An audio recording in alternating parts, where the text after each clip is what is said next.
मुख्यमंत्री म्हणून देवेंद्र फडणवीस यांनी पदभार स्वीकारल्यानंतर प्रशासनात सुधारणा व कार्यशीलता वाढवण्यासाठी 100 दिवसांचा उपक्रम जाहीर केला होता। त्यामध्ये कार्यालयीन सुधारणा, याबाबतीत प्रलंबित प्रकरणांची निर्गती, स्वच्छता, अभ्यागतांसाठी सुविधा आदी 7 मुद्द्यांवर सुधारणा करण्यासाठी सूचित केले होते। त्यात सोलापूर ग्रामीण पोलीस अधीक्षक कार्यालयाने 4था क्रमांक पटकावला। पोलीस अधीक्षक अतुल कुलकर्णी, अपर पोलीस अधीक्षक प्रीतम यावलकर यांच्या मार्गदर्शनाखाली जिल्ह्यातील 25 पोलीस ठाण्यांना भेटी देऊन या उपक्रमात सहभाग घेऊन कार्यालयातील सुधारणासाठी मार्गदर्शन केले होते। तसेच आवश्यक सोयी सुविधा उपलब्ध करून देण्याच्या सूचना केल्या होत्या। त्यात जिल्ह्यातील पोलीस ठाण्यास फर्निचर उपलब्ध करून दिले, तसेच इमारतींना रंगरंगोटी केली। तक्रारदारांसाठी कायमस्वरूपी मोबाईल क्रमांक, प्रलंबित गुन्हे, अर्ज, मुद्देमाल, आरोपी, दत्तक योजना तसेच स्मार्ट पोलीस असे महत्त्वाचे विषय हाती घेऊन नियोजित कार्यक्रम आखून दिला। त्यावर देखरेख करून निर्गती करून घेतली। जिल्ह्यातील उद्योजकांशी संवाद साधला, त्यांच्या अडीअडचणी समजून घेतल्या। विशेष म्हणजे पोलीस अधीक्षक कार्यालयात सुधारणा करून कार्यालयाचा कायापालट केला। त्यानुसार 100 दिवसांच्या कामाचा अहवाल शासनास सादर केला होता। त्याचे मूल्यमापन विशेष समितीमार्फत होऊन निकाल जाहीर झाला। त्यामध्ये पोलीस अधीक्षक कार्यालयास 4था क्रमांक मिळाला। या विशेष कामाबद्दल पोलीस अधीक्षक कुलकर्णी यांनी सर्वांचेच अभिनंदन केले आहे।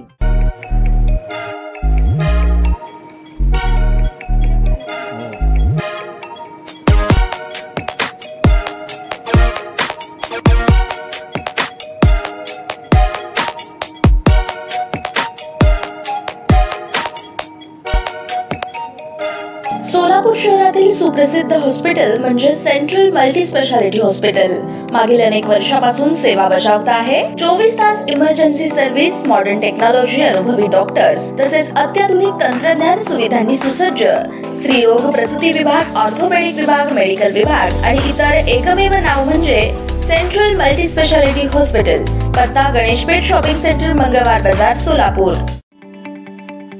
ताज्या बातम्या पाहण्यासाठी प्राईम महाराष्ट्र न्यूज चॅनलला सबस्क्राईब करा।